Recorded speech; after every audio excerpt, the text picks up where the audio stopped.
So I've been talking about this, that this is basically what I'm going to talk for the remaining of my time, but in more details. And this is the three outline I'm talking about, the trinity of Sarawak Sabah nationalism and why we need to go beyond MA63.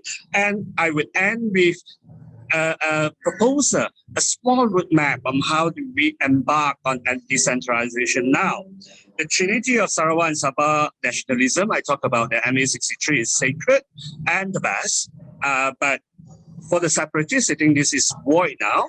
And Sarawak and Sabah must not be comparable to Malaya, to the Malayan states individually. They can only be compared with Malaya as a region. And thirdly, Sarawak, Sabah, isolationism or exceptionalism. So this idea of Sabah and Sarawak isolationism or exceptionalism is like the thing that the South China Sea function as a Great Wall of Borneo, preventing all the trouble from Malaya in landing to Sarawak and Sabah. But we all know, like for example, the example of the ban of Allah, that some people offer a solution and say you can do that continue in Sarawak and Sabah, you just have to stop doing it in Malaya. The problem with that idea is that you are basically abandoning the children of Sarawak and Sabah living, studying, working in Malaya. When we say, I don't care about what happened with IUU 355 because we are not involved, the Malayans are insane, we are sane, as long as we keep Sarawak and Sabah safe and sane, that's the end of the story. No, you would be abandoning the children of Sarawak and Sabah, the diaspora of the Borneo there. The other idea that the Sarawak and Sabah must not be comparable to the Malayan states, this idea is a response, and I'm fully empathetic to that response, that people like to think that Sarawak and Sabah are just two states to Malaya. So in response to that, Sarawak and Sabahan like to think that we must emphasize the difference. It is perfectly all right. Now, when you think about the government power, then the difference between Sarawak and Sabah and the Malayan state, and this is underlined in the 9th schedule of the Federal Constitution, also in the Immigration Act and so on. All these things tell you that Sarawak and Sabah are not just ordinary states. But the power differential is not really that high if we compare that to what the federal government has. Now, bear in mind, in any part of the world, the federal government or the national government always have money. However, this is huge. So why I want to invite you to examine this idea that the incomparability of Sarawak and Sabah to the Malayan states in operation is I want you to rationally examine which is more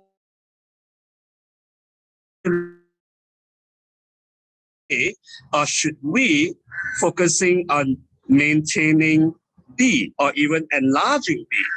In the talk of decentralization here, many Sarawakian and Sabahan nationalists, their idea is to say, for Sabah and Sarawak power to go up, but we leave the Malayan states aside. Who care about them? They are our trouble. But you're assuming that you can close down A and increasing B with the support or silent consent of the Malayan states. I'm arguing that this is not possible. If you want to close down A, you need to let the Malayan states grow their power as well. But you can always maintain B.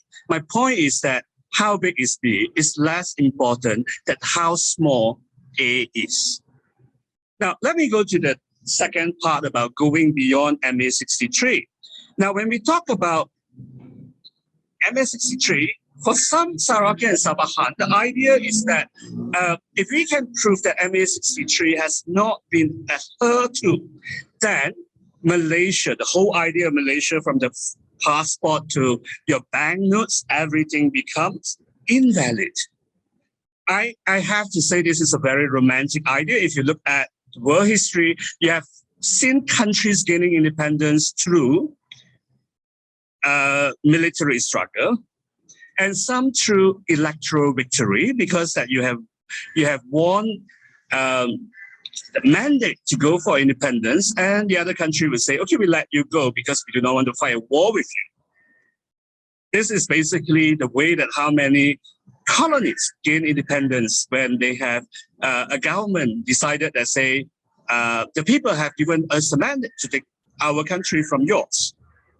And in the case of East Timor, they fought 25 years militarily before an election that allowed them, a referendum that allowed them to gain independence. So, but in Malaysia, you have, in Borneo to be specific, you have people who are very romantic to think that if we can challenge this in international court or in the British Parliament, then we would gain our independence. And for this reason, the focus has been on MA63. Anything to move beyond MA63 is seen as undermining the effort to establish Sabah and Sarawak power, to enhance Sabah and Sarawak power, and perhaps to achieve their independence. I want to argue that this is not necessarily the case. You can talk about MA63, you can prove that it's invalid. Whether or not Sabah and Sarawak are going to get a better deal depends more on geopolitics internationally, and do not expect judges or some foreign parliamentarians who would go all the way against the international order to support your independence unless that benefit their countries. So if MA63 is examinable, we can actually examine it because this is not cast in stone. We can ask for more. I'm not at all asking for less. I'm asking for more.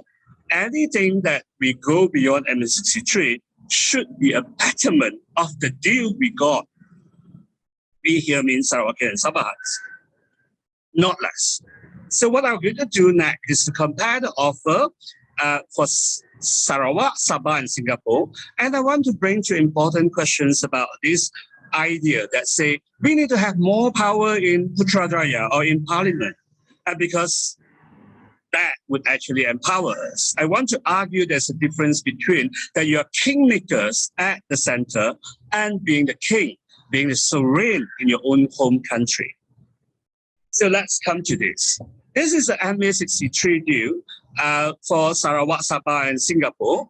Now, if you have a good copy of the federal constitution, they would actually show you what have been amended before. You go to the 9 schedule, you can look for the part that has been repealed on August 9, 1965, because on that day, Singapore left. And therefore, all the parts related to Singapore has been repealed. But if you compare this is what you're going to see. Now, in the parliamentary states like Sarawak and Sabah, both of them individually have more seats than Singapore. And if you combine, it's 40 over 15. But in terms of population at that time, Singapore alone has more than Sabah and Sarawak. Now, if you do not believe Singaporeans are easy to cheat, then you would ask a question, why would Singaporeans accept such a bad deal on their end? Well, one simple answer is that they're desperate because Lee Kuan Yew and his party, People's Action Party, that wanted to merge with Malaya so that you have a central government that can actually put down the communist approach.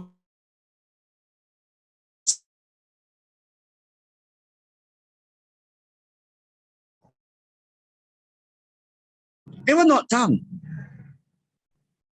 And from Malaya point of view, it's just that if we're going to get you guys in, we're going to disrupt the ethnic balance, because with just Singapore and Malaya together, you're going to have more non-Malays than Malays.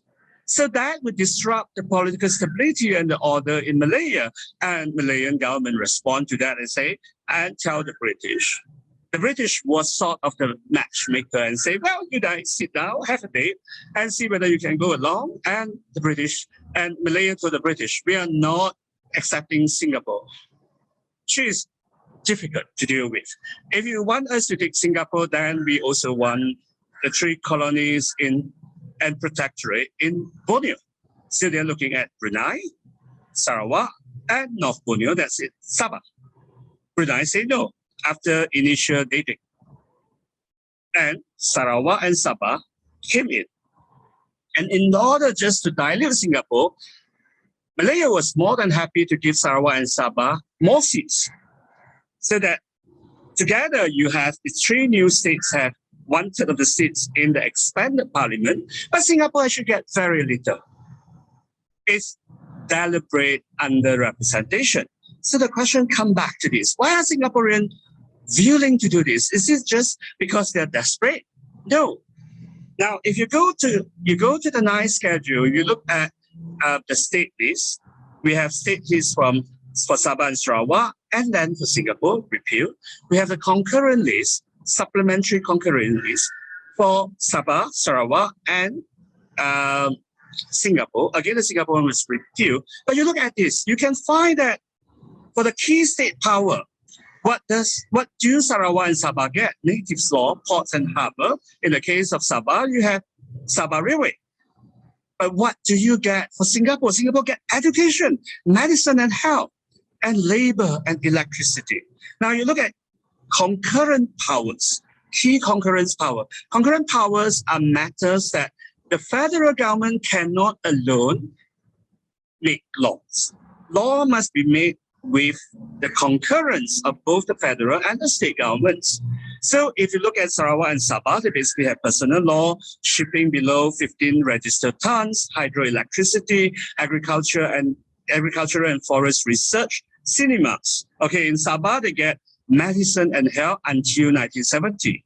But what did Singapore get? Singapore get to control on loans made by or borrowing, loans to or borrowing by the state governments.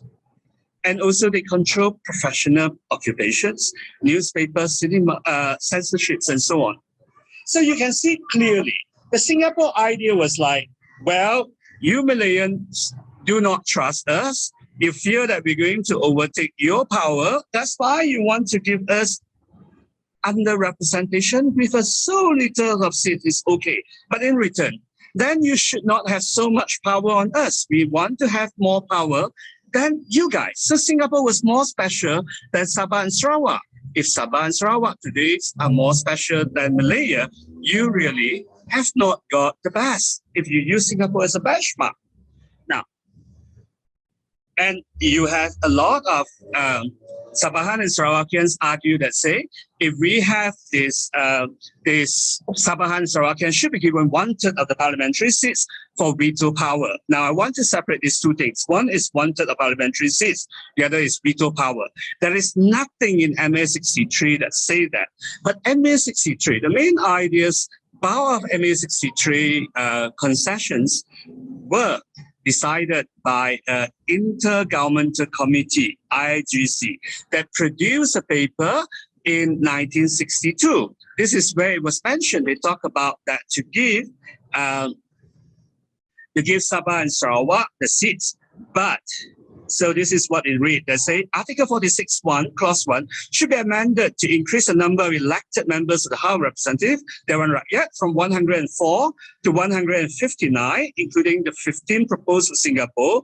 Of the additional members, 16 should be elected in North Borneo, Sabah, and 24 in Sarawak. The proportion that the number of seats allocated respectively to Sarawak and to North Borneo bears to the total seats in the House should not be reduced, except by reason of the granting seats to any other new states. Meaning, if we take Brunei in, then we give them. That's fine.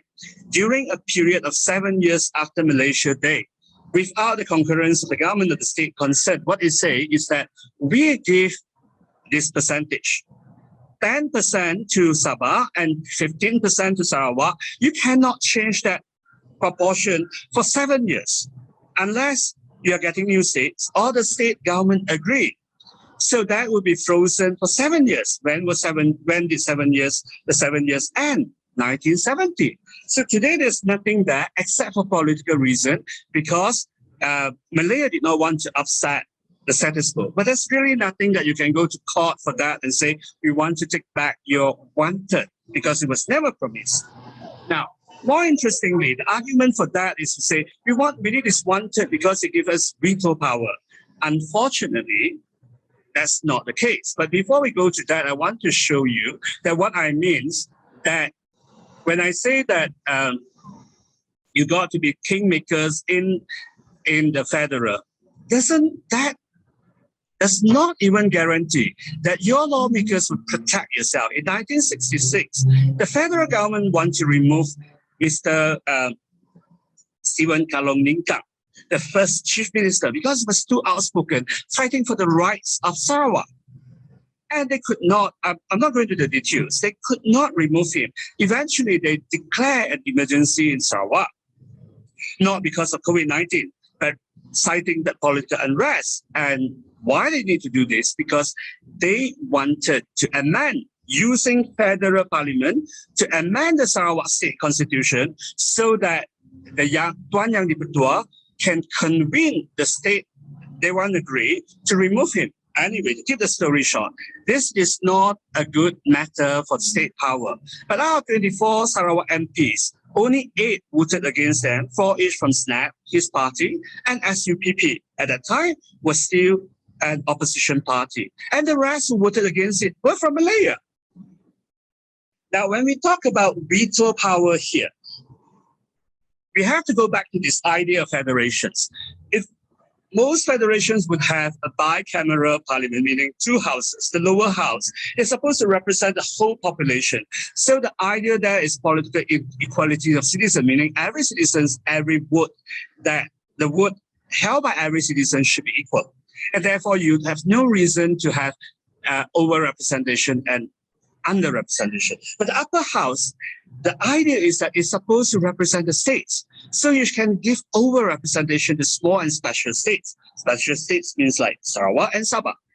And what's the difference? If you compare this to a car, the lower house is the accelerator. You press so that the car moves very fast. The upper house is the brake. This is where the veto power is. Now, if Sabah and Sarawak want a veto power, we need to fight for an elected and empower Dewan Negara, where Sabah and Sarawak and Labuan should get 1/3 of the seats, so that if they come together, they block any bill. That would be really powerful. That gives the power to the states and not making all these kingmakers who may end out just enrich themselves. Now, what should we do with this decentralization now? The favorable condition here is that the national and Malay politics today is so fragmented. They're so fragmented that people are no longer thinking that, say, we want a strong government. So the Malays, nationalists, are now broken into 2 parts, BN and PN. And people are now empowering them. And this is the time for Sarawak and Sabah to move the agenda one step forward. And this is what I suggested that Sarawak and Sabah can consider the roadmap. First thing, I think you should think like a country. You need to talk about internal democratization and decentralization, because you are huge states. My Sabahan friends, the MP of Tuaran, Wilfred Maldius Tangau, always reminds me that, say, you know, the mainland of Malaysia is in Borneo because we have 60% of the land. Now, you are huge and you're more diverse than Malaya. You need to think of yourself as a country. Now, second is about political collaborations with Sabah and Sarawak, Sarawak and Sabah, and the Malayan state government. The third point is that we need to go back to have an intergovernmental committee 2.0. The first one was formed with the British government, the Malayan government, and Sarawak and North Borneo, represented by the British government. Today, if we need an IGC 2.0, it should be the federal government, the 2 regional governments of Sarawak and Sabah, and the 11 Malayan states. You should not really treat Malaya as a single bloc and let the Putrajaya speak for 11 states against your best interests. And with that, we should have a Malaysia Agreement plus, MA63 plus, and not just MA63.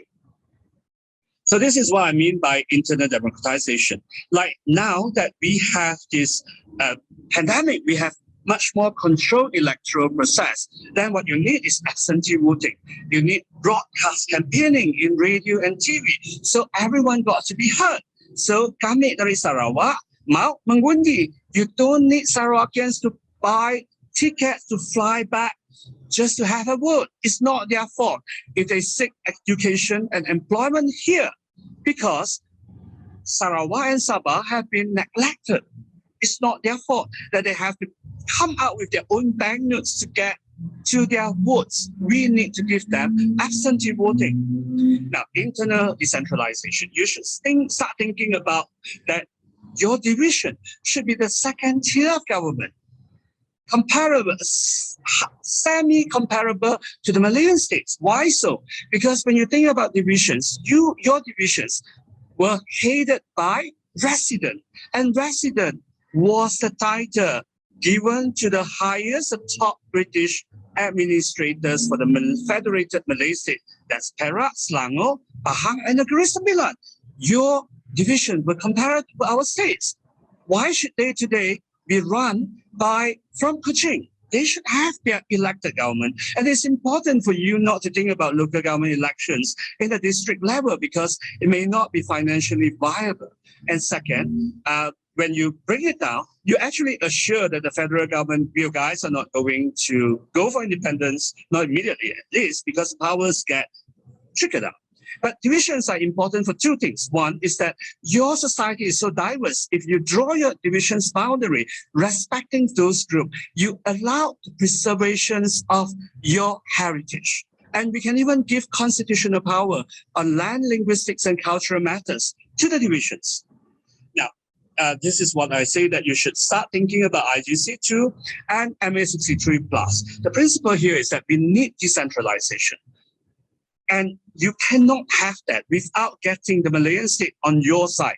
What you need to do is just to make sure that you always have more than the Malayan states. That's all. We need an elected Senate. Ultimately, you need to have more power devolved to your states. But of course, you need to prepare that the Malayan will say, well, if you get more power back to your states, you control your educations, your healthcare, your labor, and so on, then maybe your Dewan Rakyat representation need to be equal to us and no longer have more seats than you warrant. So I'll end here and open for your questions. Thank you.